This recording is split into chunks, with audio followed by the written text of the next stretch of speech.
Bonjour, bonsoir, chères toutes, chers tous. Heureux de vous retrouver dans cette nouvelle aventure capsulaire. Aujourd'hui, j'aimerais quand même partager avec vous une certaine réflexion et cela portera naturellement sur une thématique que j'espère vous intéressera. Il s'agit donc de parler de la Kundalini.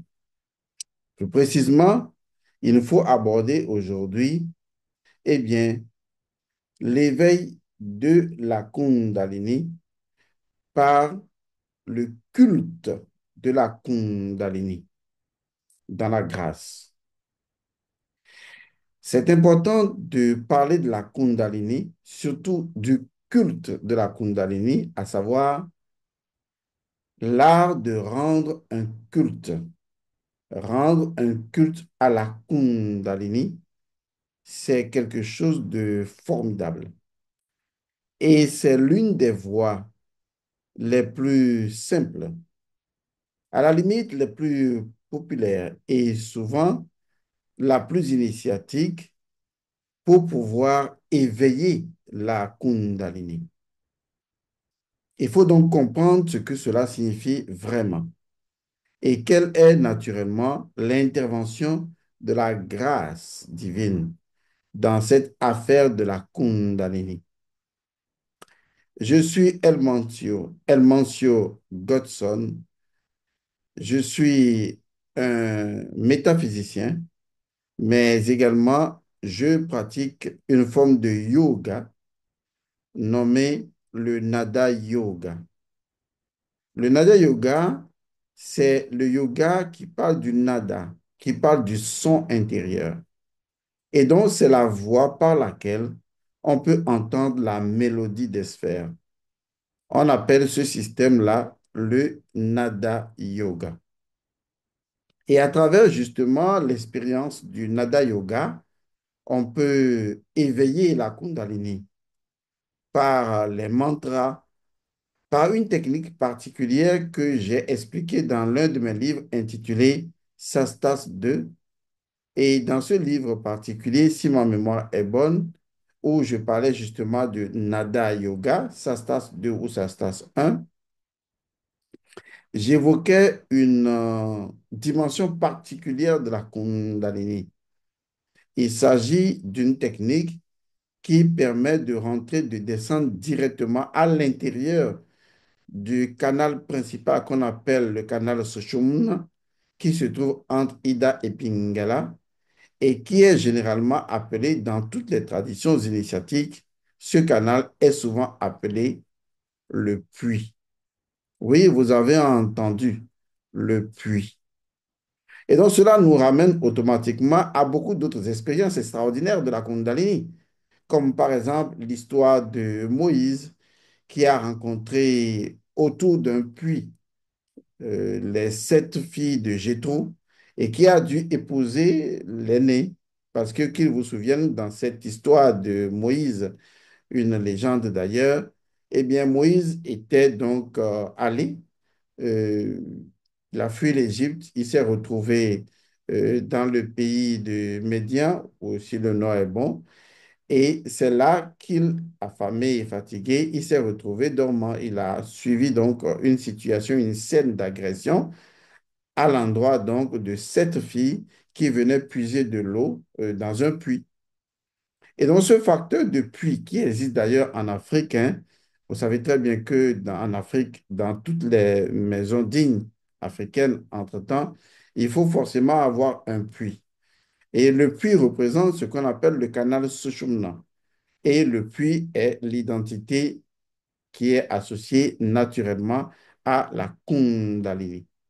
Parce que c'est à travers le canal principal de ce chemin, le puits, que la Kundalini va s'éveiller grâce à l'action, disons, coordonnée, harmonieuse des deux canaux principaux, à savoir Ida et Pingala. Lorsque nous revenons également dans la Bible des chrétiens toujours, et ceci dans le Nouveau Testament, on se rappelle de la femme qui puisait de l'eau, la femme samaritaine, et Jésus lui demande, donne-moi de l'eau. Et il lui faisait comprendre que non, que voilà. Et Jésus lui dit, mais si tu connaissais celui qui te demande de l'eau à boire, eh bien, c'est à lui que tu demanderais de te donner de l'eau et il te donnerait de l'eau vive. Et donc, l'idée du puits est encore revenue. Et cette idée du puits est très importante parce qu'elle nous renvoie toujours, partout où vous lisez l'idée du puits, cela vous renvoie toujours au canal principal qu'on appelle ce chemin, qui est également appelé le puits. Et à travers ce puits, on peut descendre pour aller jusqu'au fond, pour goûter tout simplement à l'énergie de la Kundalini. Et donc, j'ai réussi un exploit extraordinaire. Il s'agit donc d'entendre la musique des sphères. Et j'ai commencé à l'entendre depuis des années, depuis que j'étais encore au collège. J'entendais la musique des sphères chanter de toute sa diversité infinie à l'intérieur de moi, comme si c'était à l'extérieur et en même temps les deux. Et j'ai pris du plaisir pendant très longtemps à me laisser subjuguer, emporter, à voyager sur les ondes de la musique des sphères jusqu'à ce que la configuration de mon mental a pris une nouvelle perspective. Et cette sonorité mélangée à une infinité de sonorités à la fois qui donne une musicalité extraordinaire, indescriptible, m'ont permis justement d'élever les fréquences vibratoires et énergétiques de mon esprit pour pouvoir me connecter à travers cette musique de sphère au tout. Et donc, le Nada Yoga est un espoir formidable. C'est également lié à l'éveil de la Kundalini. Et quand vous atteignez la musique des sphères, c'est que la Kundalini s'est réalisée et vous réalisez que s'il y a une chose vraiment importante dans la création, c'est justement la musique des sphères. Ainsi l'appelle-t-on parce que c'est une forme de musique vraiment, de mélodie céleste qui émane de toutes les sphères infinies du tout et dont la sonorité vient déboucher à travers vous, comme si vous en êtes une finalité, sans en être la finalité. J'ai toujours baigné et je baigne toujours, et au moment où je vous parle, j'entends toujours la musique des sphères. Cela fait partie des choses qui ouvrent mes dimensions spirituelles et me permettent d'atteindre une connaissance beaucoup plus profonde. Alors, je vous dis tout cela parce qu'il est très important que ce soit par le Nada Yoga, ou par le Karma Yoga, ou par le Gnana Yoga, ou par toute autre forme de yoga comme le Raja Yoga et tout, d'arriver vraiment à stimuler l'éveil de la Kundalini et à maintenir cette stimulation de façon permanente. Ce que je vous propose dans cette capsule, c'est éveiller la Kundalini par le culte de la Kundalini dans la grâce divine. Nous avions vu dans une capsule précédente ce que signifie le culte, ce que signifie faire un culte, ce que signifie rendre un culte. Je voulais tellement bien expliquer que je vous renvoie à cette vidéo si vous voulez bien vraiment comprendre ce que c'est que rendre un culte et savoir rendre un culte à la Kundalini. Je vous conseille vraiment cette vidéo-là parce qu'elle va vous aider vraiment à vous repositionner en termes de positionnement de conscience sur le fait de rendre un culte selon la tradition spirituelle ancestrale africaine et endogène. Ce qui m'intéresse ici, c'est de vous amener à comprendre pourquoi vous devez rendre un culte à Kundalini. J'ai changé légèrement d'expression. Je n'ai plus dit à la Kundalini comme si je parlais de quelque chose de distinct et de sans conscience, mais je m'adresse là à Kundalini comme si, et c'est le fait, je m'adresse à une personne. Oui, c'est très important de savoir que la Kundalini est véritablement une divinité. C'est également important de savoir que la Kundalini est la plus puissante de toutes les énergies du tout, car la Kundalini est le tout, lorsqu'il se repose à la base de la colonne vertébrale dans le Muladhara chakra qu'on appelle souvent le chakra de base. On l'appelle ainsi parce que c'est l'esprit infini et illimité du tout lors de sa densification, sans être totalement densifié, qui vient se reposer dans un endroit ou dans sa gravité de base pour générer, tout en étant entière, cette puissance incroyable qu'on appelle la puissance entière. La Kundalini est donc la puissance entière, telle que l'a évoqué M.S. Trismégiste. La Kundalini est la puissance entière. Il n'y a rien dans l'univers, il n'y a rien dans la création, il n'y a rien qui existe dans le sens de exister. Et ceci sur n'importe lequel des plans d'existence, il n'y a rien qui existe sans que l'énergie de la Kundalini l'ait créé. Kundalini, c'est l'énergie serpentile, enrôlée 3 fois et demi sur elle-même à la base de la colonne vertébrale. Et c'est une énergie que l'on doit éveiller si l'on veut s'éveiller spirituellement. En même temps, Kundalini est une énergie fondamentalement sexuelle, pendant qu'elle incarne la fondation même de notre être. Ça veut dire que s'il n'y a pas de Kundalini, il n'y a pas d'incarnation. S'il n'y a pas de Kundalini, il n'y a pas de fondation. S'il n'y a pas de Kundalini, il n'y a pas de fondement, il n'y a pas de vie, il n'y a pas d'existence.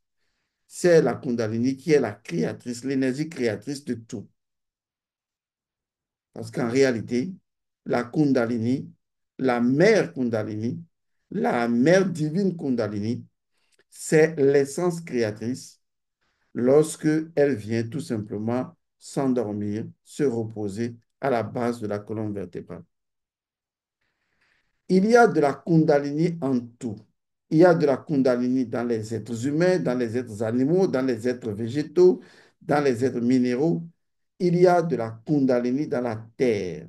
Et la terre a sa propre énergie kundalinienne. Et la terre suit également un processus spiralé dans l'éveil de sa propre Kundalini, tout comme nous-mêmes, nous suivons un processus d'élévation de conscience qui est toujours spiralé pour éveiller notre Kundalini. Il est donc important de savoir que lorsque nous organisons un mouvement circumambulatoire autour du feu sacré, ou lorsque vous-même vous décidez de prendre par exemple un piquet et de le planter au sol, et que vous décidez de tourner autour de ce piquet, en partant d'abord du piquet, en étant proche du piquet et en tournant autour du piquet et en élargissant le cercle encore et encore et encore et encore jusqu'à un niveau donné, on parle de mouvement spiralé. C'est un mouvement qui est forcément associé à l'éveil de la Kundalini, car c'est ce mouvement spiralé qui est similaire au mouvement des derviches tourneurs qui tournent sur eux-mêmes. C'est un mouvement spiralé parce que quand vous tournez sur vous-même, il n'est pas évident que vous reveniez à la même place. Et quand vous tournez sur vous-même, eh bien, vous faites des mouvements spiralés, mais vous déplacez également en spiralé et vous vous tournez autour même d'un cercle en mouvement spiralé, eh bien, c'est la Kundalini, c'est les tourbillons de la Kundalini, c'est l'essence même de la Kundalini. La Kundalini a prêté son mouvement à la rotation de la Terre, à, au mouvement de la Terre autour du Soleil, à la révolution de la Terre, a prêté son mouvement au mouvement de notre galaxie. Et donc, tout ce qui existe dans un mouvement, la Terre ne revient jamais au même endroit, jamais. Tout ce qui existe dans la création est dans une évolution spiralée.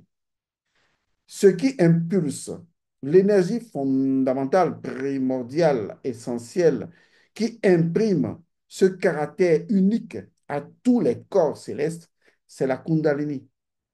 Car la Kundalini, ce n'est pas un mouvement spiralé et inversé qu'elle a dû se densifier à la base de la colonne vertébrale dans le chakra Muladhara chakra.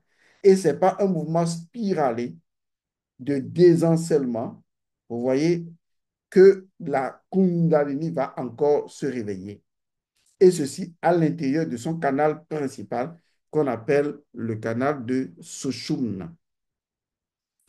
L'histoire de la Kundalini, elle est encore connue dans une histoire que vous n'avez peut-être pas gravée dans votre mémoire si fragile. Il s'agit de l'histoire de Lot et de ses deux filles. Qu'il vous souvienne que Lot était considéré comme étant une personne avisée et sage et que les anges de Dieu lui ont demandé de quitter Sodome et Gomorre parce qu'un feu allait tomber sur Sodome et Gomorre. Mais quand il fuyait, il ne devait pas regarder derrière, ce qu'il n'a pas fait d'ailleurs. Il a obéi à Dieu.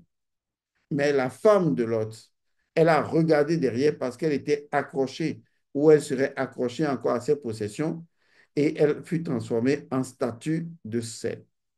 Mais cette histoire n'a rien à voir avec un quelconque Sodome et Gomorre, non. Cette histoire a tout à voir avec l'éveil de la Kundalini. Car au fond de la Kundalini se trouve le feu de Sodome et Gomorre, qu'on appelle le feu rouge, le feu d'Évoran. Dans l'Apocalypse chapitre 12, on l'appelle même le dragon rouge feu. Et lorsque vous travaillez sur la Kundalini, lorsque vous travaillez sur cette énergie rouge feu, vous pratiquez ce qu'on appelle la transmutation ou l'alchimie. Et par la transmutation, vous pouvez convertir cette énergie rouge feu en une énergie que nous appelons le sel, qui est d'ailleurs très important en matière, en alchimie. Et donc, la statue de sel est une métaphore qui explique en fait un processus évolutif dans la maîtrise de l'énergie de la Kundalini. Et c'est seulement ce symbole de sel, et je vous renvoie donc à l'histoire, à la légende ou à l'adage de Jésus qui dit, vous êtes le sel de la terre, vous êtes la lumière du monde. En faisant cette relation entre le sel et la lumière. Et d'ailleurs, on sait très bien qu'en Haïti, lorsque vous avez zombifié quelqu'un, il ne faut surtout pas lui donner du sel ou du sucre parce que eh bien, la personne sortirait de son sommeil.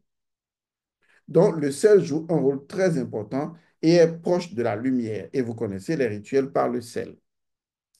Donc, ce qui nous intéresse ici, c'est de comprendre qu'en fait, en dehors de la femme de Lot qui s'est transformée en statue du sel, eh bien, Lot s'est retrouvé dans une grotte seul avec ses deux filles.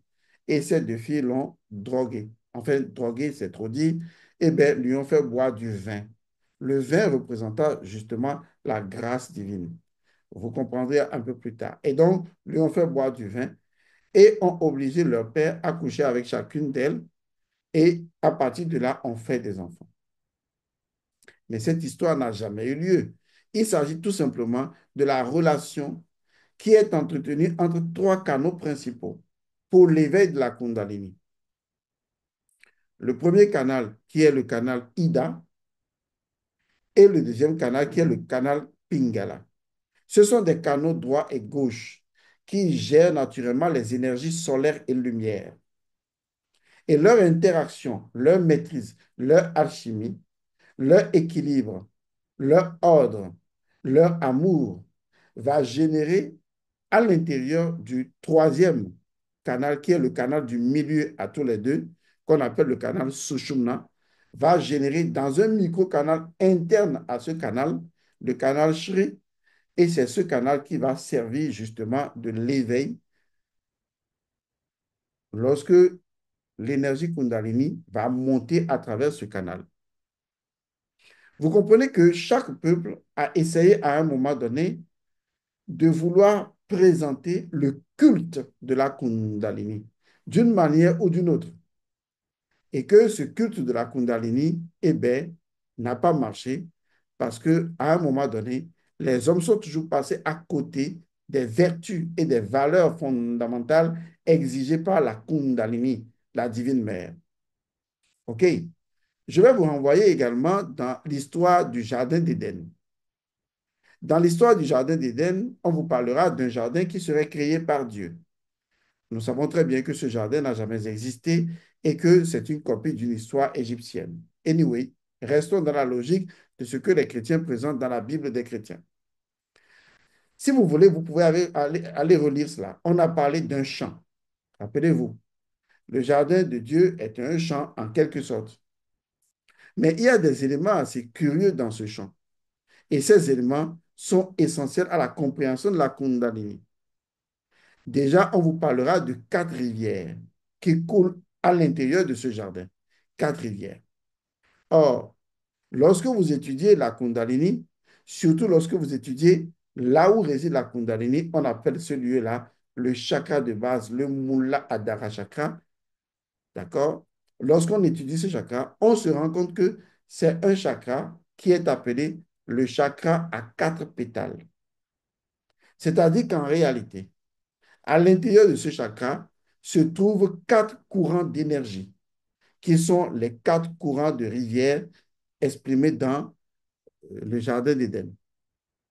Et justement, au niveau donc de ce chakra se trouve ce qu'on appelle le serpent. On l'appellera le dragon. En fait, on l'appelle serpent simplement parce qu'il a perdu un certain nombre d'éléments que nous appelons par exemple l'élément air, l'élément feu, l'élément terre et l'élément air. L'élément feu, l'élément eau, l'élément air et l'élément terre. Ce sont les quatre éléments qu'un dragon possède. Parce qu'un dragon, il peut cracher du feu et doté d'intelligence incroyable. Un dragon, grâce à ses ailes, peut voler. Vous voyez déjà la combinaison là de l'élément feu et de l'élément air. Vous avez un dragon, eh bien, qu'est-ce qu'il fait? Il peut avoir des pattes et marcher. Vous avez donc un symbole de l'élément terre.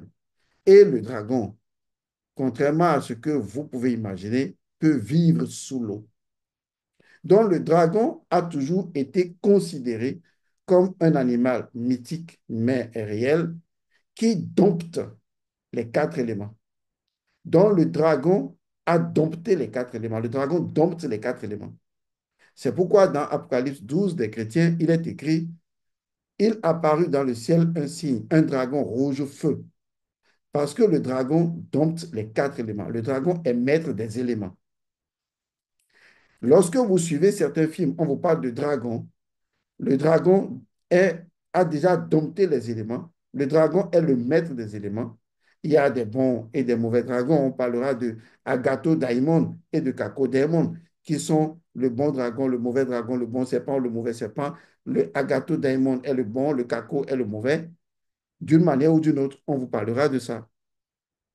Mais une chose est sûre, le dragon est maître des éléments. Et celui qui veut être maître des éléments doit maîtriser le dragon. Car le dragon, eh bien, il lui arrive de faire n'importe quoi. Le dragon est maître des éléments, mais le dragon n'est pas maître de lui-même. Vous voyez un peu le paradoxe? C'est pourquoi, justement, à la base de la colonne vertébrale réside ce serpent enroulé 3 fois et demi sur lui-même. En fait, c'est un dragon qui est maître des quatre éléments. Et donc, lorsque la Bible des chrétiens dit, par exemple, en punition à l'endroit du serpent, tu vas ramper sur la terre, c'est une façon de dire simplement que nous avons affaire à un serpent, plus un dragon. Nous avons affaire à un serpent qui a perdu sa capacité de maîtrise sur les quatre éléments. Car si un dragon devient serpent, c'est qu'il ne peut plus cracher du feu, il ne peut plus voler dans les airs, il ne peut plus marcher sur la terre, il ne peut plus maîtriser l'eau. Et à partir de ce moment, eh bien, il devient un simple serpent, il n'est plus un dragon. Et donc, vous voyez que là également réside l'histoire de la Kundalini, car ce serpent dont on a parlé dans le Jardin d'Éden, qui n'a pas été maîtrisé par l'âme et l'esprit, l'âme représentant Ève, l'esprit représentant Adam, eh bien, a créé la destruction de l'individu et de facto de tout ce qui se trouve autour de lui. Car ce serpent a besoin d'être éveillé, d'être maîtrisé, et la purification doit accompagner l'éveil de ce serpent pour que ce serpent devienne naturellement un dragon. Dans l'Égypte antique, on connaît très bien sûr le symbole de l'Uraüs, le serpent que les pharaons portent. Quoi qu'on dise, ils ne porteraient pas un dragon sur la tête, mais le simple fait de le porter là, eh bien, signifie l'élévation ou de d'où on aura également l'œil Ouda, l'œil Oudjat. Et donc, celui qui a monté le serpent jusqu'au sommet de la tête est appelé l'éveillé, celui qui voit, l'œil d'Horus. Tout est relié ensemble. Mais on sait très bien que le serpent représente les déesses en Égypte antique. Et donc, le serpent enroulé 3 fois et demi sur à la base de la colonne vertébrale, qui est appelé la Kundalini, eh bien, est une énergie maternelle, une énergie féminine. Et c'est une énergie qui peut être éveillée. Il y a plusieurs méthodes d'éveil de la Kundalini, mais il y a des méthodes qui peuvent être sans danger, mais il y a des méthodes qui sont également avec beaucoup de danger. La méthode la plus simple pour le profane, pour la population, eh bien, c'est la méthode que je vous propose, à savoir l'éveil de la Kundalini par le culte de la Kundalini. Dans cette méthode, il vous reviendra alors de rendre un culte à la Kundalini. Je vous renvoie sur ma vidéo sur le culte pour comprendre de quoi il est question. Mais pour rendre un culte à la Kundalini, eh bien, vous avez besoin de récupérer de l'information sur la Kundalini. Or, l'information qui doit être récupérée sur la Kundalini, qu'elle soit tirée des livres ou d'un maître, vous devez l'avoir de quelqu'un d'autre, puisque vous êtes supposé n'avoir pas encore réalisé la Kundalini. Et donc, vous devez parler avec des personnes qui ont réalisé la Kundalini. Et ces personnes vous donnent des informations très utiles sur l'énergie de la Kundalini. Notamment, quel est le principe premier de la Kundalini? Quels sont les principes associés à la Kundalini? Quelle est la loi fondamentale de la Kundalini? Quelles sont les lois combinatoires de la Kundalini? Et surtout, quels sont les panégyriques de la Kundalini? Car c'est l'ensemble de cela, basé sur la connaissance des caractères intrinsèques de la Kundalini, c'est ce qui permet de rendre un culte à la Kundalini. Car si je peux connaître la Kundalini, si je peux avoir un savoir, même simplement un savoir sur la Kundalini, ou une connaissance intellectuelle, donc un savoir sur la Kundalini, il m'est possible, à partir de ce savoir, d'orchestrer une démarche que j'appelle cérémonielle ou un rituel dans lequel, ou cette démarche dans laquelle, eh bien, je vais procéder à ce que j'appelle le culte de la Kundalini. Et dans ce culte, eh bien, j'ai tout simplement à appeler la Kundalini, à me présenter à la Kundalini, à nommer la Kundalini, à nommer son lieu de résidence au niveau de mon corps et dans la nature, et à appeler la Kundalini par le nom de Mater, de la Mère divine, et à énoncer vers la Kundalini les panégyriques qui sont liés à ce que la Kundalini est, à ce que la Kundalini fait, à ce que la Kundalini a, être, faire et avoir. C'est comme par exemple quelqu'un qui a, qui a des informations sur vous. Et quand il vient vers vous, il commence d'abord par parler de vous parce que vous êtes son intention. Il commence par parler de vous, il parle de vous, il parle de vous. Et il parle tellement si bien de vous que vous vous dites, waouh, il a pris le temps de faire des recherches sur moi. Et imaginez quelqu'un qui rentre dans votre maison et qui commence à parler de vous, qui commence à parler de vos mérites, qui commence à parler de ce que vous êtes, des choses que vous avez réalisées, et qui fait vos éloges et qui vous adule, mais pas en mensonge, parce que la Kundalini ne ment pas et n'aime pas le mensonge. Mais la Kundalini est la mère créatrice de toutes choses. Et donc, si vous avez les connaissances, les informations, le savoir sur ce que la Kundalini est, sur ce que la Kundalini fait ou a fait, sur ce que la Kundalini est et a, pardon, ou même donne, alors, je vous assure, lorsque vous nommez les caractères et les caractéristiques d'un individu, vous êtes inévitablement connecté à cet individu. La Kundalini est l'intelligence infinie. Et ça, c'est important à comprendre. C'est l'intelligence infinie qui se trouve liée à ce qu'on appelle la matière. Car la matière elle-même est dotée de l'intelligence infinie.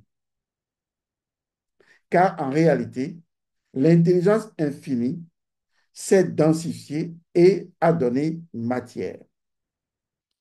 Matière, c'est ma, ce qui est plein de vie. Et donc, cette matrice, vous voyez déjà, est très important comme utérus, comme symbole à l'endroit donc de la Kundalini. Donc, je vous invite à rendre hommage à la Kundalini, comme on rend hommage à une mère, à un père, à un responsable. Je vous invite donc à vénérer la Kundalini. Je vous invite à adorer la Kundalini.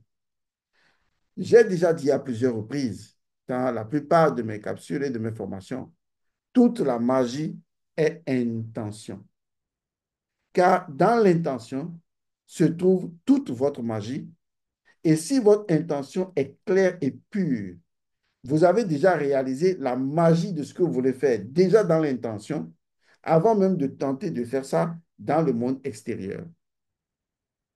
Et donc, trouvez dans votre intention l'intention derrière l'intention et que cette intention soit d'honorer la Kundalini, de vénérer la Kundalini, d'adorer la Kundalini, de louer la Kundalini, de glorifier la Kundalini, d'avoir toutes les informations idoines au sujet de la Kundalini pour pouvoir faire le panégyrique de la Kundalini selon son principe, selon sa loi ou ses lois et selon ses faits.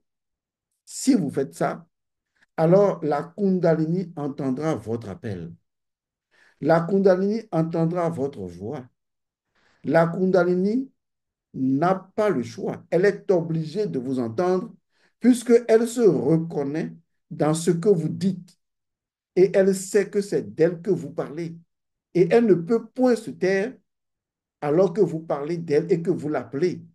Elle doit répondre. Et vous voyez, la Kundalini est dans tout ce qui existe. La Kundalini est dans l'eau que vous buvez. La Kundalini est dans la pomme que vous mangez. La Kundalini est dans l'air que vous respirez. La Kundalini est dans la chaleur. Il n'y a rien dans cette existence dans lequel la Kundalini ne se trouve pas. Dites-moi, est-ce que vous êtes en train de manger un biscuit en ce moment ou de prendre votre café? La Kundalini est dedans. Et c'est d'ailleurs ce qui permet de faire des offrandes à la mère Kundalini. Mais pour que la Kundalini vous entende, vous devez appeler la Kundalini. Pour que la Kundalini vous entende, même si vous ne connaissez pas son nom, c'est de nommer les éléments uniques à la Kundalini. Des éléments qui ne sont d'aucune ambiguïté. Car l'ambiguïté signifierait que, eh bien, vous êtes en train de nommer des lois et des principes qui ne sont pas uniquement ceux de la Kundalini et dont vous ne vous adressez pas à la Kundalini. Il vous faut trouver les éléments caractéristiques de la Kundalini et de nommer ces éléments pour que la Kundalini sente que vous parlez d'elle et que, ainsi parlant d'elle, ainsi par le fait que vous la décrivez dans ce qu'elle est, vous pouvez, de par la description, dans la description, travers la description, vous pouvez nommer, vous pouvez appeler ce que vous décrivez à venir à vous. Et la Kundalini va répondre. Car il n'y a rien de matière dans lequel la Kundalini ne se trouve pas. Et c'est ce qui est formidable. Donc, je vous invite vraiment à rendre un culte à la Kundalini tel que je viens de vous l'expliquer. Maintenant, on va me demander quelle est la position de la grâce divine. Vous savez, il est très difficile à l'humain d'accepter la grâce divine. Oui, j'ai remarqué ça. Il est très difficile à l'humain d'accepter la grâce divine. Parce que l'humain n'arrête pas de se juger. Parce que l'humain n'arrête pas de se condamner. Et c'est triste. Pourtant, la grâce divine vous a déjà innocenté, vous a déjà pardonné. Il vous suffit simplement de réaliser la grâce divine. Une fois que vous la réalisez, vous retrouverez quelque chose qui est fondamental à la Kundalini, nécessaire à son éveil, l'innocence. Car la Kundalini s'éveille par l'innocence. Mais si on doit comprendre ce qu'est la grâce divine, comment pourrait-on la comprendre? Il y a un élément très puissant dans la grâce divine. Et si cet élément n'est pas compris ni réglé, vous aurez beau parler de grâce divine, mais vous n'y arriverez point. Cet élément, c'est l'absence de l'effort. La grâce divine est basée sur l'absence de l'effort. La grâce divine signifie simplement que il n'y a pas besoin de votre mérite et donc il n'est point besoin de quelque effort de votre part pour que ce que vous demandez au tout, à Maou, à Dada Maou Sekboulissa, il n'est pas besoin de quelque effort de votre part pour que cela vous soit accordé. Car vous avez affaire à un Dieu impersonnel et non dépendant. Et donc, quelles que soient vos actions, quel que soit ce que vous faites, aucun effort de vous ne peut obliger la divine providence à être divine providence à votre endroit. Donc, pas de mérite, rien du tout. Il n'a pas été attendu de votre part quelque effort que ce soit pour que la divine providence soit votre. Alors, laissez-moi vous dire, l'effort qu'on vous demande d'accomplir n'est pas un effort qui va amener la divine providence et la grâce divine. Non. La divine providence et la grâce divine sont vôtres. Mais à quoi sert alors mon effort? Mon effort. Vous voulez vraiment savoir ce que c'est? À quoi sert votre effort? Vous voulez vraiment que je vous la dise? Cette chose-là? Ok, je vais vous la dire. C'est la chose suivante. Un jour viendra, après avoir fait beaucoup d'efforts, suffisamment d'efforts, très grands, gros, puissants efforts, pour arriver à là où vous êtes maintenant. Arriver même à un niveau vraiment de ce que vous voulez spirituellement atteindre. Quand vous l'aurez atteint, certes, vous en serez émerveillé. Vous vivrez dans une certaine plénitude. Et c'est là que pour la première fois, votre conscience vous dira la plus grande et triste réalité, vérité que vous ayez jamais entendue. Vous savez ce qu'elle vous dira, votre conscience? Réalisez. Elle vous dira, tu as vu, là maintenant tu es réalisé, n'est-ce pas? Avais-tu vraiment besoin de faire autant d'efforts pour être réalisé? Regarde maintenant que tu es réalisé. Tu aurais pu ne même faire aucun effort que tu es déjà réalisé. C'est comme avoir pris un long détour pour parvenir à un endroit et que l'on vous accueille en vous disant, mais pourquoi avez-vous pris au moins 2 heures pour venir?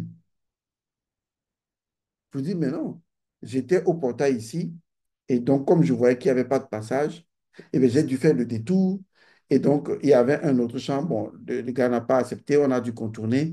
Après, on a pris l'autoroute et on est revenu. Donc, on a fait un peu comme un tour circulaire, mais pour revenir un peu vers l'arrière puisqu'il n'y avait pas de place pour pénétrer. Parce qu'on ne voyait pas d'entrée.